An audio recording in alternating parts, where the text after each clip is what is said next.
মিলিত বেগ v equal to m1 u1 plus m2 u2 divided by m1 plus m2।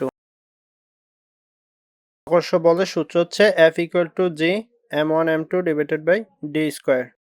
ভরবেগ সংরক্ষণ কিনা, এক্ষেত্রে p1 আর p2 সমান হলে তাহলে সংরক্ষণ হবে।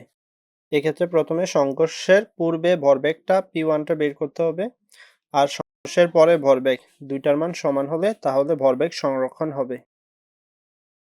সংঘর্ষ স্থিতিস্থাপক বা সংরক্ষণশীল বা মোট শক্তি সংরক্ষণ সূত্র হচ্ছে half into m1 u1 square plus m2 u2 square, আর t2 এর সূত্র হচ্ছে half m1 plus m2 into v square. যদি গতিশক্তির দুটোটা সমান হয় তাহলে এগুলা হবে। টির ভর বেশি বললে এক্ষেত্রে p1 আর p2টা বের করতে হবে। p1 হচ্ছে m1 v1 আর p2 এর সূত্র হচ্ছে m2 v2। এই ক্ষেত্রে v1টাই বের করতে হবে এই সূত্রটা দিয়ে, এবং v2 বের করতে হবে এই নিচের এই সূত্রটা দিয়ে।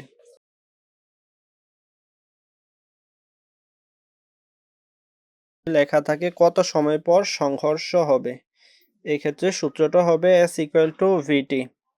এখানে v না থাকলে u1t প্লাস u2t লিখতে হবে, তারপর এখান থেকে t কমন, তাহলে u1 প্লাস u2। এক্ষেত্রে ব্র্যাকেটটা গুণে আছে তাহলে ভাগ, সুতরাং t equal to s divided by u1 plus u2। 25 থেকে 2023 বোর্ডের 9টি সৃজনশীল সহজে করা যাবে এই সূত্রগুলা দ্বারা।